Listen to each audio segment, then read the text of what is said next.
Salut à vous, chers auditeurs. Bienvenue dans l'émission Coup de tête, l'émission Rock and Foot qui analyse et décortique l'actualité des Verts. Et oui, souci de jingle, mais ça fait du bien d'écouter l'original de Pierre Bachelet. 15e journée de championnat de Ligue 1 McDonald's. Saint-Etienne se déplaçait en Haute-Garonne, à Toulouse exactement. Et après avoir mené au score, Saint-Etienne s'incline une fois de plus à Toulouse, en Occitanie, 2-1. Donc à l'approche de Noël, il va falloir faire sa liste de Noël. Eux, ils l'ont préparée depuis longtemps. C'est les deux compères, Eric et Olivier, salut à vous. Demande au Père Noël de mener plus d'une minute au score. Bonsoir à toutes et à tous. Moi je sais pas ce qu'il faut demander parce que c'est pas très apprécié. T'as vu de faire ta liste au Père Noël Dalloglio, il a pris à ses dépens. Il l'avait fait en novembre, c'est pour ça. Donc dans cette émission Rock and Foot, on va revenir donc sur cette défaite en Occitanie. Longuement sur toute l'émission. On passera des morceaux musicaux issus de l'Occitanie, justement. Il y aura une page alti-ligérienne, il y aura une page agenda. On verra les verres à moitié vides, à moitié pleins, et on clôturera l'émission avec les coups de cœur et les coups de tête. Bref, parti pour 55 minutes d'émission, et on va tout de suite commencer par le match du week-end. Vous écoutez l'émission Coup de tête. Voici le match du week-end. Le match du week-end. Je suis court-circuité. On ne change pas une équipe qui perd, voilà ce qu'on puisse dire. Les supporters stéphanois à la lecture du 11 de départ choisi par Olivier Dalloglio pour le déplacement au Stadium de Toulouse. Les mêmes joueurs donc que face à l'OM, bien que disposés un peu différemment, en 5-3-2 avec devant le capitaine Larsonneur, de gauche à droite Cornu, Petro, Abdelhamid, Batoubinsika et Apia. Au milieu, d'autres joueurs à vocation défensive tels que Ekwa, Mouton et avec un Bouchouari recentré. Et dans le secteur offensif, Davitashvili positionné proche de Stassin. Le TFC se procure les premières situations par Babika sur un centre de Abouklal qui a intercepté le ballon dans les pieds de Batoubinsika. Le Gabonais tire au-dessus. 20 minutes plus tard, servi par Caceres, il prend à nouveau sa chance, mais contré par Petro. Les Verts ont pour une fois la possession de balle, mais elle est totalement stérile. Ils ne tirent pas une seule fois au but et voient leur adversaire se procurer de nouvelles occasions par King, qui en excellente position trouve le moyen de ne pas cadrer sa tête. Puis Abouklal, qui dans le temps additionnel dribble Larsonneur, mais repris in extremis par Batoubinsika. À la reprise, les Toulousains se portent de nouveau à l'attaque et Donum enroule du gauche une frappe qui passe près du poteau de Larsonneur. La première situation stéphanoise sera la bonne, avec une relance depuis l'arrière. Un relais entre Davitashvili et Bouchouari qui lance Apia dans le centre au second poteau et repris victorieusement par Stassin. L'ASS n'a pas le temps de savourer le premier but de son attaquant belge puisque dans la minute suivante, les compteurs sont remis à égalité. Sur un très bon centre de Soissot, Babika place une tête plongeante qui trompe le portier forésien. Ce dernier se couche ensuite bien sur une tentative de l'entendre Boho et ses partenaires sont proches de reprendre l'avantage sur un but gag.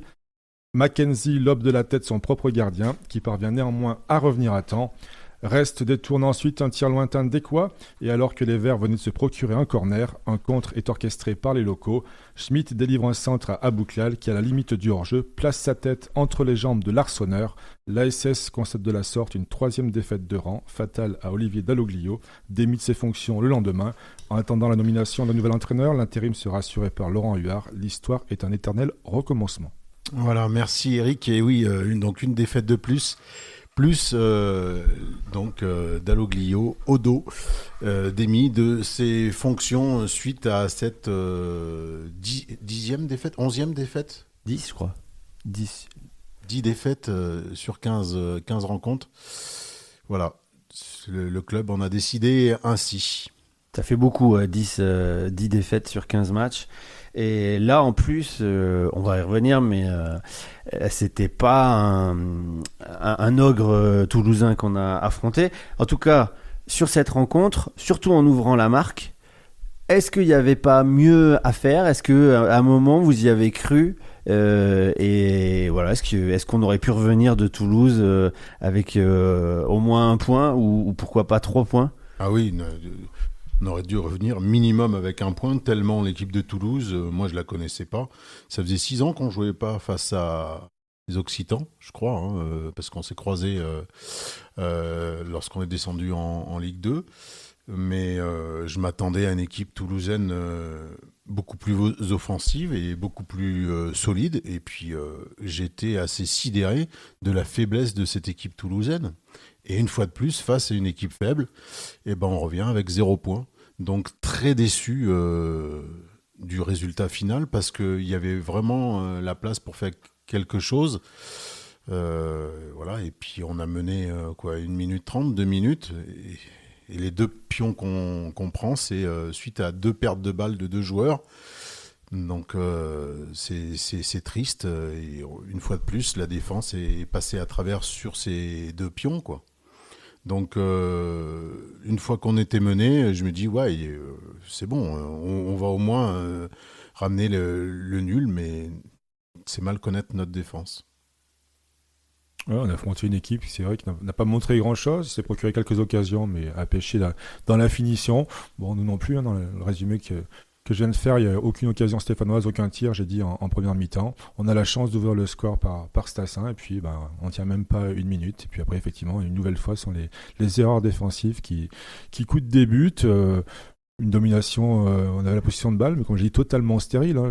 C'est hallucinant, un joueur comme Cornu, systématiquement, il joue en retrait sur Petro, donc on savait exactement ce qui allait se passer derrière, ça ronronnait, ça faisait tourner la balle, mais aucune projection vers l'avant. Il faut dire qu'avec la composition de départ, c'était difficile de se procurer des occasions. On a la chance d'ouvrir le score sur une très belle action construite, hein, on peut le dire. C'est peut-être le plus construit depuis le début de la saison. Et puis un magnifique centre. Ça part de l'arrière, il y a un dédoublement en Bouchoirie avec Davitashvili, Bouchoirie qui sert Apia, très bon centre d'Apia au second poteau pour Stassin. Donc un super but, comme quoi on est capable de marquer des très beaux buts, mais après ne pas être capable de tenir plus de 2 minutes. Et puis après 2 buts encaissés comme ça de la tête sur des erreurs défensives. Je veux dire, c'est vrai qu'on est encore une fois incliné face à une équipe faible, mais bon, c'est l'habitude depuis le début de saison. On a pris 4 à Angers, je rappelle, contre une équipe encore plus faible. Ouais. Alors, comme le dit le coach de Paris, là j'ai entendu dire ça, le football est un jeu d'erreurs. Pour la première, je suis d'accord, mais est-ce que vous n'êtes pas un peu dur avec le jeune Aiki qui perd la balle finalement dans les 18 mètres? Est-ce que c'est pas un peu trop le charger de dire que c'est de sa faute, le deuxième but? Le deuxième but part d'un corner de Bouchoirie qui est mal tiré, il tire au premier poteau, puis là il y a un contre, comme je dis, qui est orchestré, puis Aiki perd la balle, effectivement. Après, oui, tout à fait, c'était loin, mais bon. Après, on peut revenir, après la perte de balle d'Aiki, il y a des erreurs défensives stéphanoises aussi. Hein. Il n'y a pas que lui. C'est lui qui est au départ de cette perte de balle. Hein. Mais comme Cornu sur le premier pion. Hein. Mais Cornu, il est au début de l'action où il perd le ballon et il n'est pas au marquage du joueur toulousain qui marque. Donc là, il y a quand même double faute pour notre piston gauche stéphanois. Comment ce joueur peut porter le maillot de la Saint-Etienne, c'est un mystère pour moi. Alors, on nous l'a annoncé comme un sauveur, entre guillemets, aussi, une forte valeur ajoutée, et c'est pas vraiment le cas. On parle de Cornude, hein. Ok. Alors, c'est pas du tout radiophonique, mais on a fait la composition sur un tableau noir. Et je sais pas si vous avez remarqué, mais sans arrêt, on s'est fait passer la balle, tu l'as dit tout à l'heure, vraiment presque dans les 18 mètres, et souvent jusqu'à l'arçonneur. Comment vous expliquez qu'on ait eu la possession et que ça n'ait pas vraiment été prolifique? Est-ce que c'était Toulouse qui nous a laissé jouer comme ça? Est-ce que c'est la faiblesse de Toulouse qui, au contraire, nous a permis de combiner? Je vous montre au tableau. C'est un tableau vert, hein, pas noir. Mais on a toujours le même souci, c'est-à-dire comme tu mets plus de joueurs derrière, si tu veux faire circuler la balle, tu fais circuler la balle derrière. On a fait que ça en première mi-temps. Tu n'avances pas. Et si tu n'utilises pas le milieu qui joue le rôle de relayeur avec les positions avant, tu restes dans ton propre camp et tu peux très bien monopoliser le ballon. Mais jamais tu deviens dangereux. Après, c'est assez mathématique, quoi.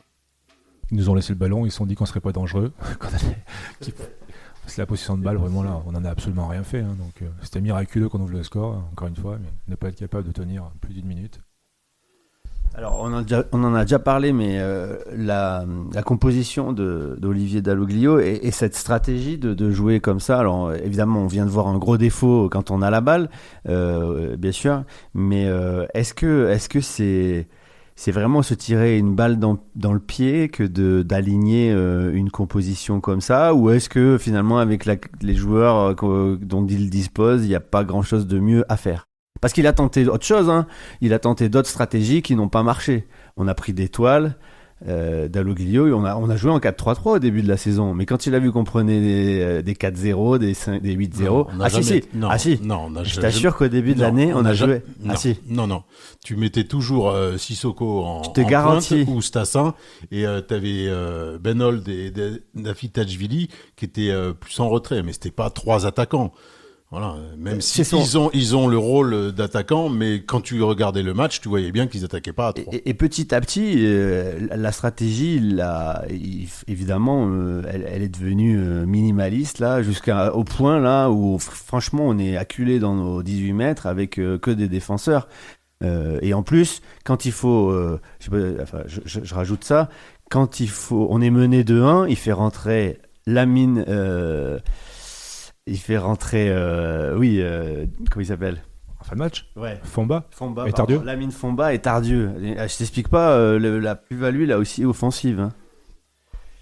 Donc la question c'était, est-ce que c'est la compo la plus éclatée qu'on ait vue depuis longtemps, la stratégie en tout cas la plus éclatée qu'on ait vue depuis longtemps à Saint-Étienne? Bah non, avec le match précédent où il nous met 6 défenseurs, ça on l'avait jamais vu. Hein.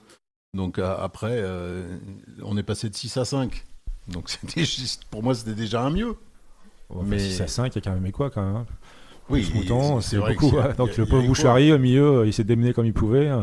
Il a fait un bon match d'ailleurs, on en parlera tout à l'heure, mais franchement, écoutez, c'était une purge contre l'OM. Moi, j'étais très surpris quand même qu'ils reconduisent exactement les mêmes 11, toujours à 5 derrière.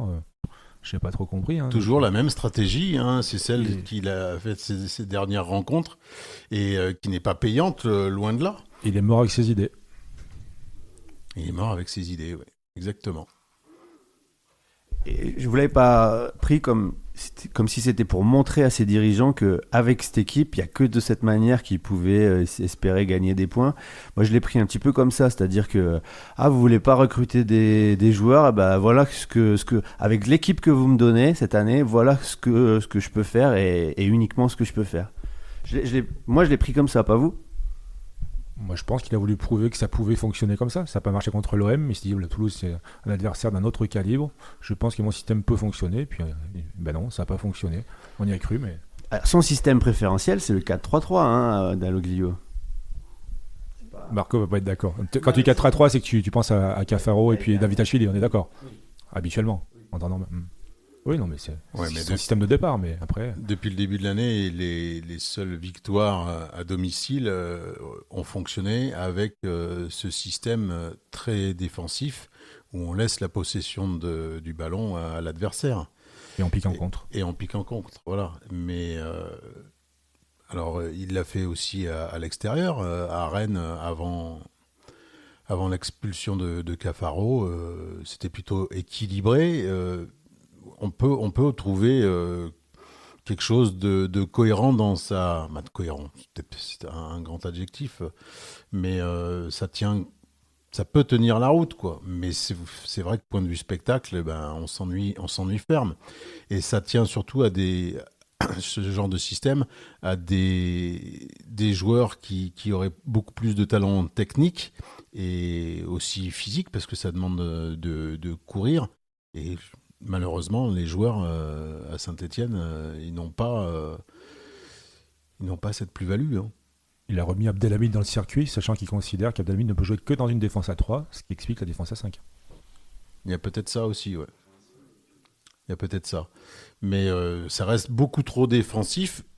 Et l'inconvénient, c'est que, une fois de plus, on revient bredouille d'un match à l'extérieur. Alors, dernière question, puis après, c'est vrai qu'il y a de l'actualité qui est tombée suite à cette défaite.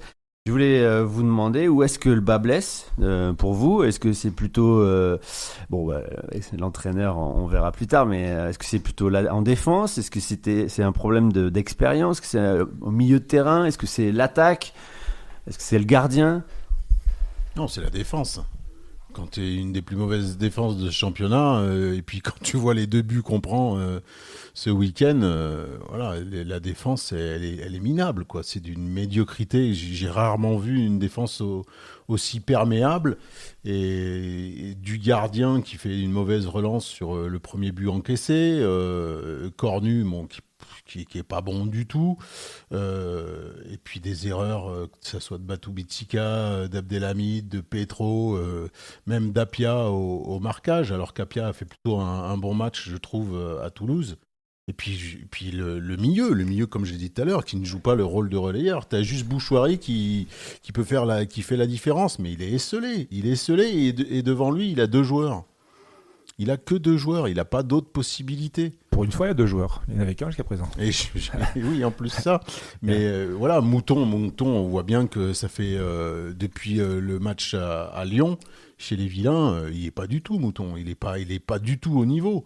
Et quoi encore, il a fait une frappe. J'attendais sa frappe puisqu'il avait marqué dans le championnat anglais avec son pied gauche. Là, il a tenté, donc pourquoi pas, mais il est trop en recul, quoi. Il apporte rien dans ce milieu et à part, il essaye de temps en temps des transversales qui ne sont pas ajustées. C'est d'une faiblesse abyssale.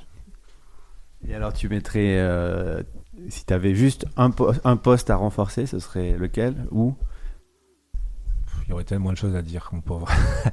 Non, et puis, il n'y a pas d'animation offensive non plus, c'est incroyable, quoi. Comment tu veux marquer un but? Là, on a réussi à le faire de manière construite, mais sinon, c'est vrai que derrière, c'est une faiblesse. C'est incroyable. Le côté gauche en particulier, Cornu, Petro, c'est pas du tout au niveau. Hein. Abdelhamid revient plutôt bien, Batou Bitsika, c'est trop inconstant. La valeur sûre sur les 5 serait plutôt Apia, je dirais, mais après, c'est trop faible. Hein. Après, l'absence de Nadé, moi je vous l'avais dit, et je vous l'ai dit depuis le début de saison, puisque Dalloglio ne le faisait pas jouer. Sans Nadé, c'est compliqué derrière. C'est compliqué. Et regardez bien les matchs qu'on a gagnés, il y a Nadé. Hein. Oui, non, mais c'est vrai. Sauf contre Montpellier. C'est vrai. Mais en même temps, être meilleur que la défense actuelle, il n'y a pas besoin d'être Beckenbauer. Et juste, de mon côté, je trouve que c'est le milieu de terrain où il y aurait vraiment des choses à faire, dans le sens où il n'y a personne qui régule le jeu sur les temps faibles, qui justement met le pied sur le ballon, qui guide. Il n'y a pas de taulier, il n'y a pas de guide quelque part. Avant, on avait hors défense notre capitaine. Mais là, il n'y a plus personne qui guide les autres, et sur certains moments du match où il faut mettre le pied, par exemple, tu vois, faire une faute, comment on appelle ça, une faute défensive, une faute technique pour empêcher une contre-attaque, personne ne fait ça. Ou alors mettre le pied simplement, ou alors simplement quand il faut casser des lignes ou gérer le rythme du match, ça personne ne sait le faire. On joue sur le même rythme tout le long, et il manque ce joueur, je pense, qui aurait un QI football un petit peu plus élevé, avec une meilleure expérience. Avec le nouveau coach, peut-être que les cartes vont être redistribuées. Il y a des joueurs qui n'ont pas joué depuis le début de la saison, Briançon, on parlait, Monconduit, un joueur comme Tardieu peut revenir dans le circuit également, et puis les recrues, bien sûr, qu'on attend avec grande impatience. Bon, résultat, une défaite, plus Dalloglio démis de ses fonctions. Et on va en revenir, on va en parler peut-être du coach juste après un premier titre musical. Justement, on va pas tirer sur l'ambulance, c'est Mon ambulance de mon Toulousain préféré, Michel Cloup.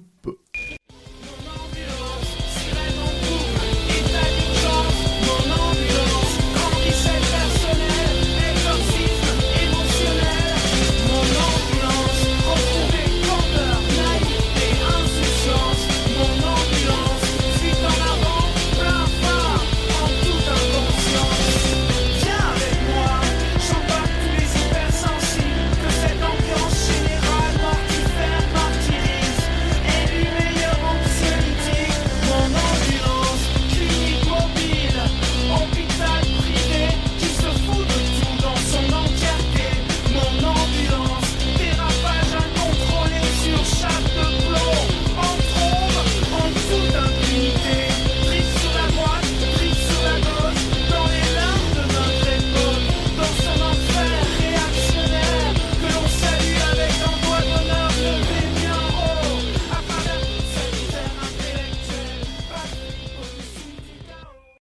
Mon ambulance, signé par l'ex-chanteur de Diabologum dans les années 90, Michel Cloup.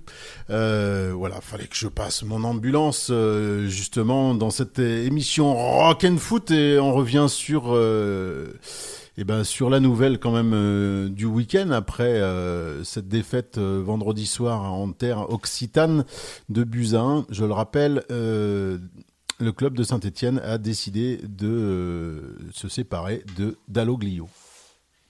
Alors évidemment, ça nous a pas vraiment surpris parce que on s'y attendait un petit peu. Ça faisait longtemps que la rumeur courait un peu à l'Etra et le timing peut-être. Je voulais d'abord vous interroger sur le timing. Est-ce que c'était le bon moment de sortir Dalloglio? Ou il fallait le faire avant, ou alors il fallait le faire plus tard, je sais pas. Après, il y a un an, on s'était séparé de Batless pour reprendre Dalloglio, à peu près au même moment, la même date. Hein. Et Huard avait fait l'intérim pour le match de coupe, pareil. Voilà, le match de coupe contre Nîmes. Donc, voilà, si c'est le même schéma, ça va nous réussir. Peut-être. Après, ça dépend du coach qu'ils vont prendre du côté de Saint-Étienne. Après, son départ était malheureusement inéluctable. Et malheureusement, ça me fait pas plaisir comme nouvelle, pas plus que lorsque Batless était parti, ça me faisait plaisir non plus. En tout cas, voilà, si on prend du recul, je pense qu'on a longtemps minimisé l'exploit qu'a réussi en son temps Christophe Galtier avec les moyens dont il disposait. Puisqu'après, on remarque que tous les coachs qui ont suivi ont échoué. Donc, Oscar Garcia a échoué. Julien Sablé a échoué. Jean-Louis Gasset a réussi, mais en disposant de moyens qui ont fait exploser le salary cap et mis en péril les finances du club. Il ne faut pas l'oublier. Ghislain Printemps a échoué. Claude Puel, malgré toute son expérience, a échoué. Pascal Duprat a échoué. Laurent Batless, qui a fait remonter 3, a échoué. Olivier Dalloglio n'a pas échoué. Il a fait remonter la SS, ça ne faudra jamais l'oublier. Hein. Alors, il ne restera jamais pas la même place dans le cœur des Stéphanois que Robert Nouzaret ou Frédéric Antonetti, mais il a fait remonter la SS. L'homme du renouveau l'an passé, ça a été Irving Cardona, et c'est lui qui était le chercher. Ça, il ne faut pas l'oublier. Donc, l'aventure, elle s'est mal terminée. Là, c'était inéluctable parce que voilà, les compos récentes faisaient qu'on ne pouvait pas se permettre de jouer à Geoffroy Guichard avec 20% de possession de balle. Donc, voilà, tu parlais de timing tout à l'heure. Donc, il y a Bernard Lyons qui a expliqué le timing par le fait que les Stéphanois vont reprendre l'entraînement le 29 décembre. Donc ça laisse une place de 15 jours pour respecter la procédure légale du licenciement Dalloglio en fait. Hein. Quand une personne est renvoyée, donc il y aura 15 jours légalement. Et donc c'est pour ça qu'il aurait été renvoyé samedi à l'issue de la rencontre de Toulouse. C'est Us Famille qui était présent à Toulouse au stadium qui a annoncé la nouvelle à notre ancien coach. Ouais, et il prétend, Bernard Lyons aussi, que même si on l'avait emporté à Toulouse, le choix aurait été pareil, c'est-à-dire se séparer de Dalloglio. Ouais, il dit que c'était pas lié au maintien, parce que on n'est pas en danger non plus, on est barragiste. Donc il y avait encore la possibilité de se sauver, mais voilà, c'est le projet à long terme du nouvel investisseur, hein, donc qui estime qu'il faut développer un potentiel joueur, que les joueurs qu'ils ont fait venir vont rester là un certain temps, et donc ils ne voyaient pas Dalloglio comme l'homme apte, le plus à même de mener le projet de l'entrepreneur, donc de Kilmer Sport. Après, quand tu vois qu'il y a 10 défaites au compteur sur 15 journées, tu es obligé de faire un choix, et tu ne peux pas te séparer de tous tes joueurs, quoique. Donc tu changes de fusible, c'est-à-dire l'entraîneur. Mais il y aurait beaucoup de choses au-dessus de l'entraîneur qu'il faudrait aussi changer. Quand tu parlais de Cardona, pour moi, ça s'est joué au mercato estival. Il n'a pas été bon, il n'a pas été judicieux, et surtout, moi j'étais vraiment surpris de ne pas reconduire Cardona, alors que, tu l'as dit la semaine précédente, Cardona était prêt à faire des sacrifices pour rester à Saint-Étienne. Et en fin de compte, le Kilmer Sport ne voulait pas de ce choix-là, et préférait donc fonctionner avec ce système de data qui est peut-être dangereux à l'heure actuelle dans un club aussi populaire que Saint-Étienne. On voit le résultat. Hein. C'est leur politique, ils ne voulaient pas de Cardona. Voilà. Plutôt que de prendre un joueur expérimenté par ligne, on n'en serait pas là avec des joueurs de ce profil-là. Moi, avec Cardona, je suis sûr qu'on a 3 ou 4 points de plus. Hein. Moi aussi. Alors, on est d'accord tous les trois.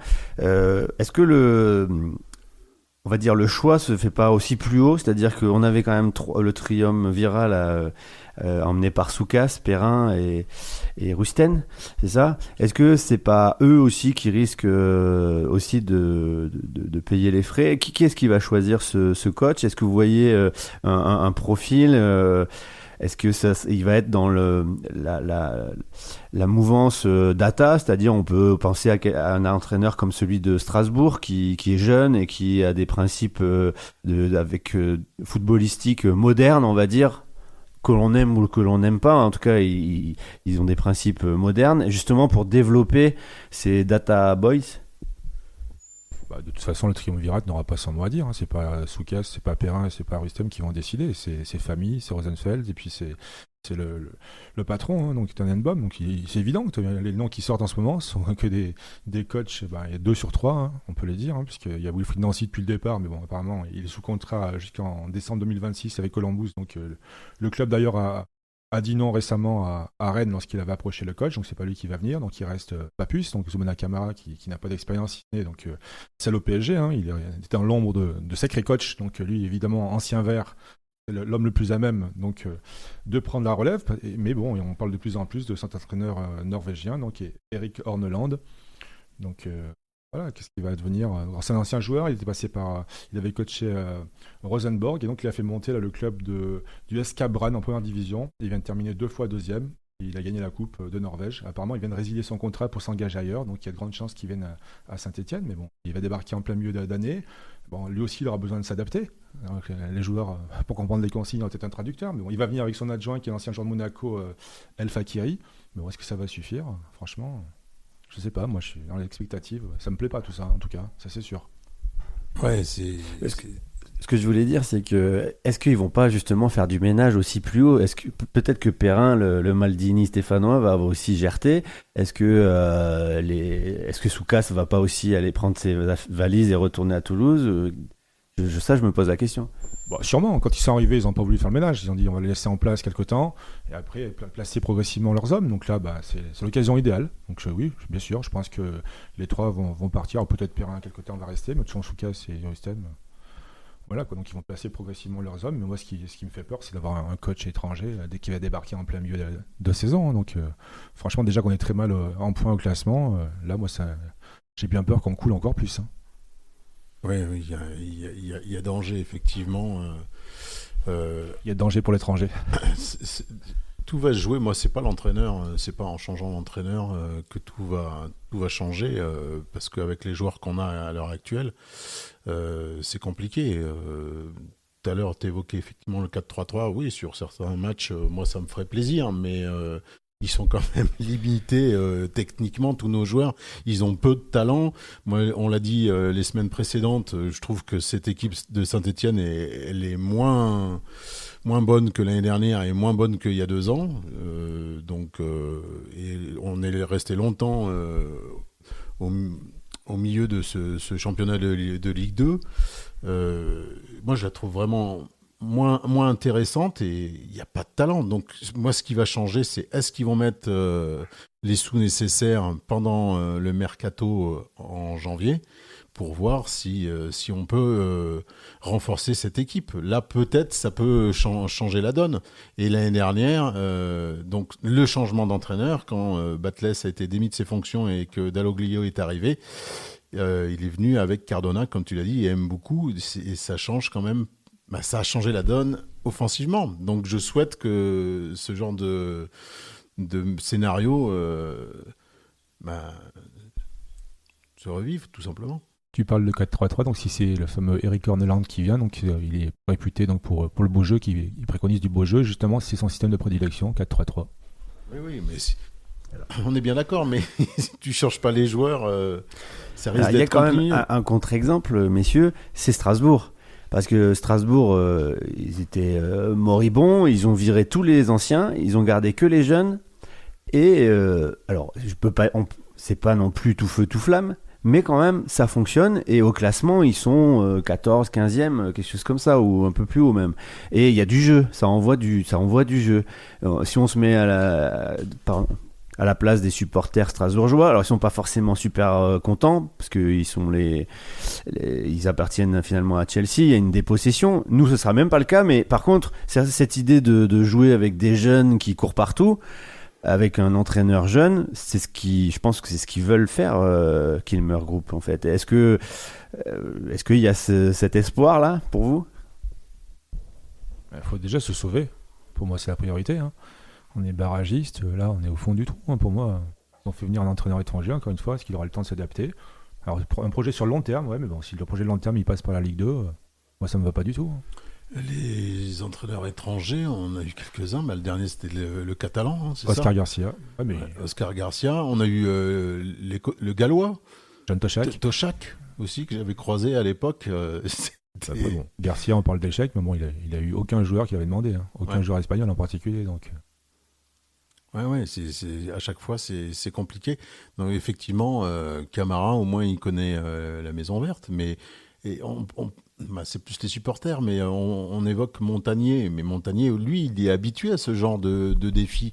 Mais est-ce que... Philippe, pas Gilbert. Ouais, bien sûr. Bouge-toi les oreilles, Marco. J'ai même entendu Claude Puel. Le profil des jeunes, développer des jeunes, une pépinière, ça lui correspondait. Ou Pascal Duprat aussi. Oui, bien sûr. En provenance des grandes gueules. Tu m'as coupé, Olivier. Je voulais dire quelque chose. Tu m'as complètement coupé. Eh bien, je ne sais plus. Je sais plus. Tu as d'autres questions? Oui, bien sûr. Tu parlais de Montagnier. Oui, tu parlais de Montagnier, exactement. Oui, voilà. Ce qui est vrai. Montagnier, en plus, il est habitué donc à ce genre de défi, c'est-à-dire jouer le maintien. Mais est-ce que le Kilmer Sport, est-ce que c'est vraiment leur truc? Eux, le maintien, ils s'en tapent. Eux, ce qu'ils veulent, c'est développer des jeunes joueurs et faire de la maille pour les revendre. Que ce soit en Ligue 2 ou en Ligue 1 d'ailleurs. Voilà. Donc si c'est pas la même vision. Non, c'est pas la même vision que l'on avait. Nous, il va falloir qu'on change notre logiciel aussi. Ouais, mais en tant que supporter on l'aura jamais. Du club, on l'aura jamais. De la SSE, c'est compliqué. C'est compliqué, bien sûr. Eux, ils veulent finalement retomber sur leurs pattes financièrement, enfin développer, faire des actifs financiers et faire de la plus-value sur les joueurs.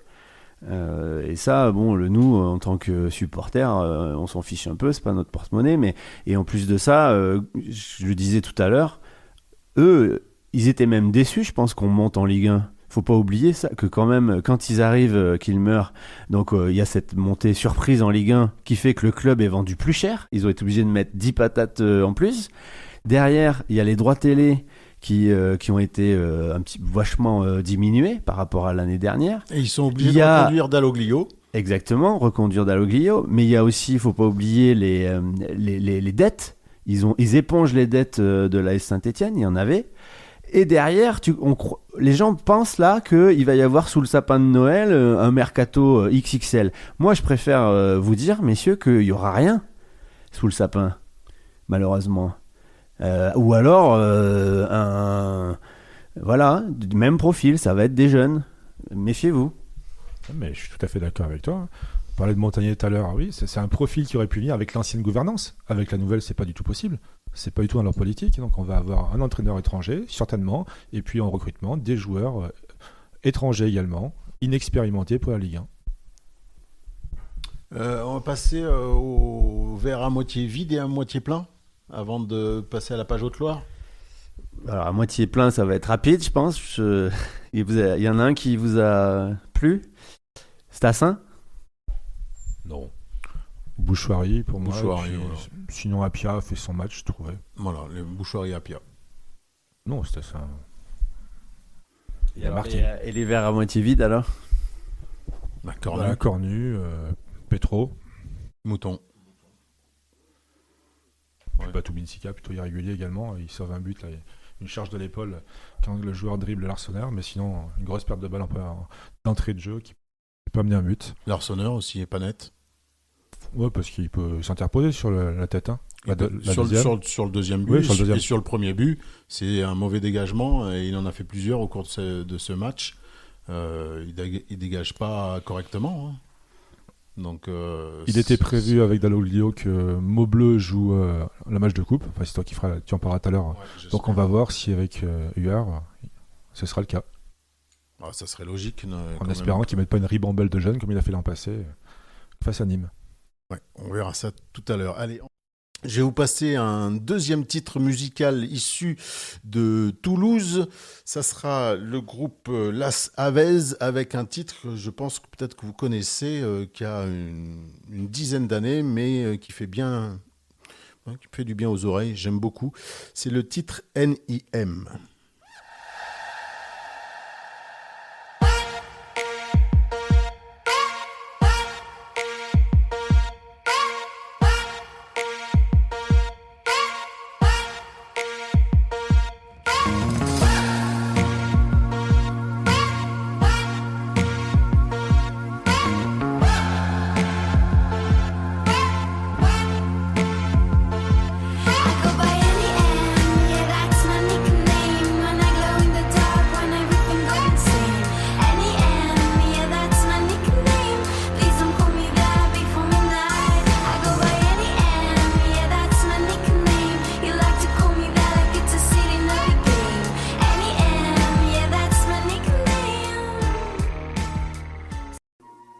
La musique complexe et structurée par les codes de la pop, ce groupe Las Aves de Toulouse et ce titre NIM qui il y a une dizaine d'années, on entendait pas mal dans les radios et notamment la nôtre.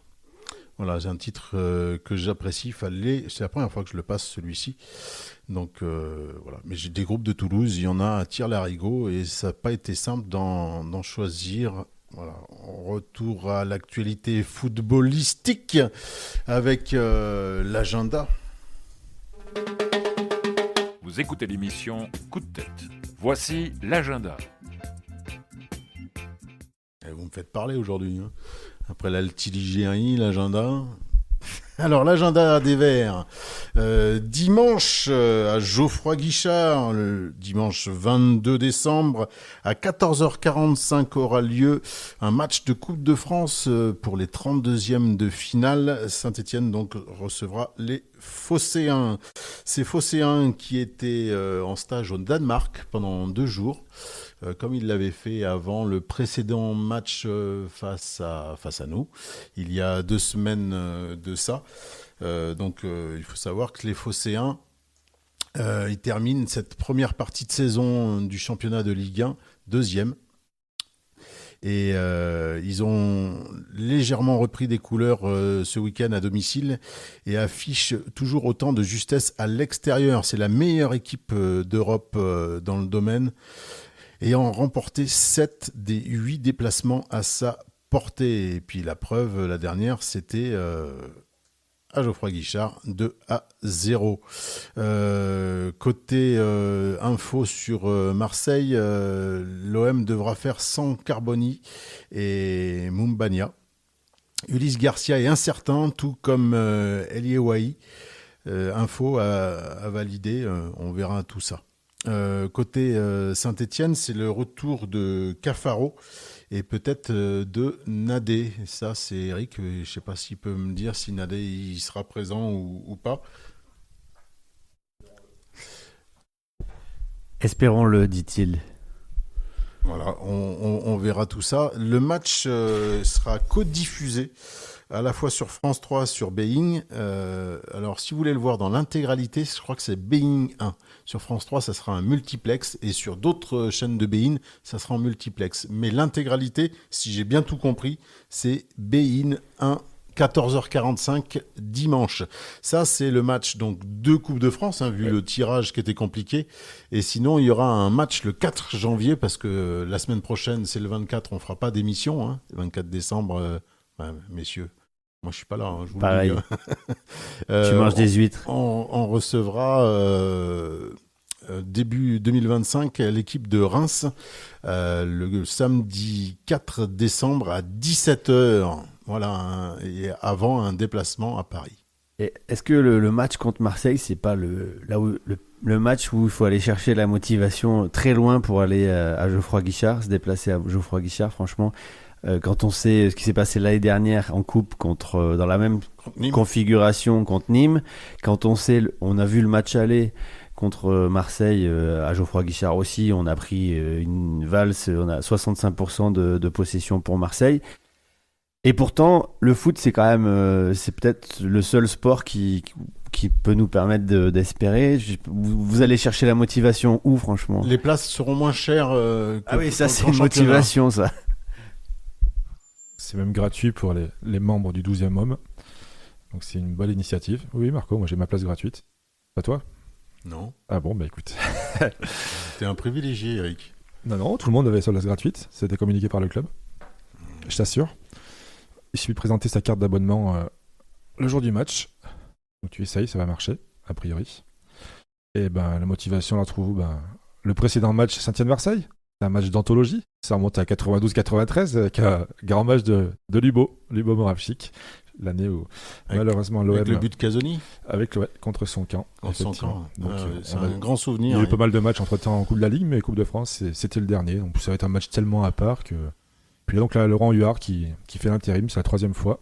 Il avait coaché l'équipe, rappelez-vous, à Strasbourg pendant le Covid, quand Claude Puel n'avait pas pu se déplacer, la moitié de l'équipe non plus. On a perdu 1-0 avec un pénalty raté par Boudbouz. Et puis également défaite 1-0 l'an passé face au Cannes, Nîmes. au Nîmois, pardon. Donc là, écoute, peut-être jamais 203, mais une défaite 1-0, mais bon, on espère que, écoute, Non, c'est un mais match tellement à part que... je pense pas que ça soit rempli, vu la purge auquel on a assisté Non. il y a 2 semaines, vu la situation de Saint-Étienne. Voilà, c'est moi déjà dans mon entourage, il n'y en a pas beaucoup qui sont intéressés pour voir ce match. Et pourtant, c'est un Saint-Étienne-Marseille. Et moi, un Saint-Étienne-Marseille, j'y tiens, c'est une affiche. Donc, je vais aller voir les Verts, même si j'ai déjà payé Ah bon, écoute. ma place. Voilà pour l'agenda. Reims, oui, on se voit pas d'ici le mois de janvier. Donc, réception de Reims. Donc, avec un nouvel entraîneur, on ne sait pas qui c'est, mais c'est un match important parce que Reims fait partie des équipes, on va dire, comme Toulouse, qui vont pas très très bien non plus. Du football champagne, on espère. Si on n'a pas tout bu. Ouais, j'ai place peut-être un peu au-dessus quand même de Toulouse, mais depuis quelques saisons, eux aussi, le recrutement il est bon, et puis ils ont des internationaux japonais, faut pas l'oublier, qui sont sur les côtés qui sont bons. Avant-centre aussi, Diakité, c'est très fort. Non, sur toutes les lignes, ils ont des joueurs expérimentés. Je pense au Belge au milieu de terrain aussi, qui est très bon, qui jouait à la Saint-Gilloise. Là, non, il y a des bons joueurs en défense, des colosses. Donc non, ça va être très dur aussi. Ok. Allez, on passe au coup de cœur. Vous écoutez l'émission Coup de tête. Voici les coups de cœur. Coup de cœur pour la victoire de l'équipe réserve chez le leader bourgoin avec un doublé de Miladinovic, donc un double exploit. Coup de cœur pour le message très classe adressé par Olivier Dalloglio aux supporters. Je n'oublierai jamais cette intense énergie dégagée par le peuple vert dans ce bouillant chaudron, mais aussi partout dans le pays.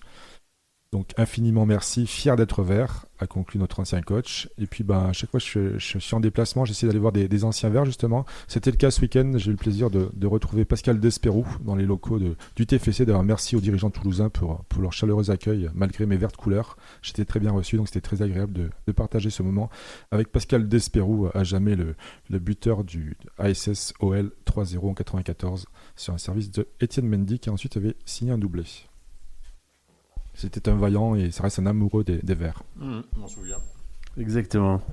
De mon côté, on en parle un peu moins, mais il continue. Franck Taluto avec son podcast Dessous de Verre. Et je tiens à signaler que pour la première fois, l'AS Saint-Étienne lui ont autorisé à interviewer un joueur de l'effectif actuel. C'est Batou Binsika. Donc c'est une façon de découvrir ce joueur. C'est la deuxième fois parce qu'il avait également fait avec Petro. De temps en temps, rarement il l'autorise. Un coup de cœur pour le président du FK Sloboda Tuzla. C'est un club de D1 en Bosnie. À tes souhaits. Et ce président, son club, il a des piètres résultats puisque son club a simplement 2 points. Il a viré l'entraîneur et tous les joueurs. Voilà, il a tout viré. Donc il a fait table rase. Est-ce qu'il y a les Donc, moyens de racheter tout le monde alors? J'en parlais tout à l'heure. Voilà, on peut que virer l'entraîneur qui joue le rôle de fusible. Et ben là, vous voyez, il démontre que lui, a dit alors table rase, je vire tout le monde. Il n'a pas viré le président. Eh non, c'est pas le président. Il a les moyens de tout racheter. Voilà. Allez, on passe au coup de tête. Vous écoutez l'émission Coup de tête. Voici les coups de tête. Coup de tête pour cette 3e défaite de rang fatale à Olivier Dalloglio, notre incapacité à tenir un score à plus d'1 minute et puis ses erreurs individuelles qui coûtent cher. Coup de tête pour le flou total qui entoure actuellement notre club et puis coup de tête pour l'élimination en Coupe Gambardella des U18 au tir au but à Annecy. Exact. Le Puy aussi d'ailleurs a été éliminé en Gambardella. J'ai vu ça, le dernier représentant du département. Il y a André Vieux qui est qualifié. Bref. Mon coup de tête, c'est qu'il n'y a eu aucun remerciement pour Dalloglio dans les réseaux sociaux. Le club a simplement communiqué qu'il était déchargé, mais je trouve que quand même, ils auraient pu le remercier au moins pour la montée. C'est vrai que ça leur a coûté 10 000, un petit peu plus cher, mais voilà, j'ai vraiment regretté que ce soit pour des raisons légales peut-être, mais en tout cas, c'est un manque de classe quand même. Ivan Gazidis l'a fait sur le tard, mais il l'a fait. Il l'a fait aujourd'hui, je crois. Aujourd'hui. Mes coups de tête, Cornu et la défense stéphanoise. J'ai pas du tout apprécié le match de Cornu. Vous l'avez bien compris, face à Toulouse et cette défense perméable de Saint-Etienne. Et sinon, j'avais aussi les jeunes pousses verts en Gambardella qui, comme l'a dit Eric, se sont fait éliminer lors du premier tour. Chers auditeurs, c'en est terminé. On se retrouve en janvier, après le match de Saint-Etienne-Reims. Mais d'ici là, donc dimanche 14h45 à Geoffroy Guichard, on reçoit Marseille. Et allez les Verts, tout simplement. Et on vous souhaite de très bonnes fêtes. Et voilà. Qu'est-ce que vous voulez que je vous raconte d'autre? Vous avez tout? Et maintenant, si vous voyez un Père Noël vert, vous lui dites de venir de se rapprocher de Geoffroy Guichard, c'est tout. Il y a peut-être un Eric qui va arriver bientôt. Les petits souliers.